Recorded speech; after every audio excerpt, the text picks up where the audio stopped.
వార్త వస్తే GHMC commissioner గా ఆమ్రపాలి, విద్యుత్ శాఖ సెక్రటరీగా రొనాల్డ్ రాస్, కమర్షియల్ ట్యాక్స్ కి రిజ్వీ, హెచ్ఎండిఏ కమిషనర్ గా సర్ఫరాజ్ అహ్మద్, విజిలెన్స్ కమిషనర్ గా ఐపీఎస్ రంగనాథ్, సందీప్ సుల్తానియాకు ఫైనాన్స్ బాధ్యతలు. రాష్ట్రంలో ఒకేసారి భారీగా ఐఏఎస్ ఐపీఎస్ ల బదిలీలు అంటూ ఇది మనకు తెలుసు.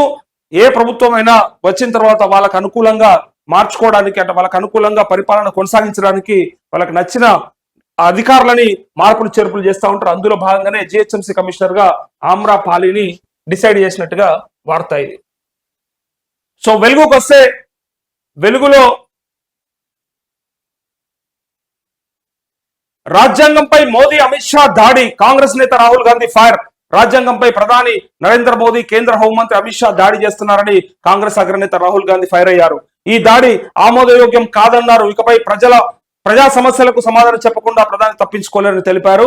మాజీ ప్రధాని ఇందిరాగాంధీ విధించిన ఎమర్జెన్సీకి జూన్ 25 నాటికి 50 ఏళ్లు నిండుతాయని ప్రధాని మోదీ చేసిన వ్యాఖ్యలకు ఆయన కౌంటర్ ఇచ్చారంటూ 50 ఏళ్లు నిండుతాయి మనకు ఎమర్జెన్సీ విధించి అప్పటి ఇందిరాగాంధీ ప్రభుత్వం. సో దానికి సంబంధించినటువంటి ఆ అంశాన్ని నిన్న నరేంద్ర మోదీ గారు పార్లమెంట్ లో లేవనెత్తితే దానికి సంబంధించి తను ఏమంటున్నాడంటే, ఇప్పుడు ఈ దాడి ఆమోదయోగ్యం కాదు, ఇకపై ప్రజా సమస్యల మీద సమాధానం చెప్పకుండా తప్పించుకునే పరిస్థితి ఉండదు అని చెప్పడానికి రాహుల్ గాంధీ నిన్న మాట్లాడిండు. సో త్వరలో కేబినెట్ విస్తరణ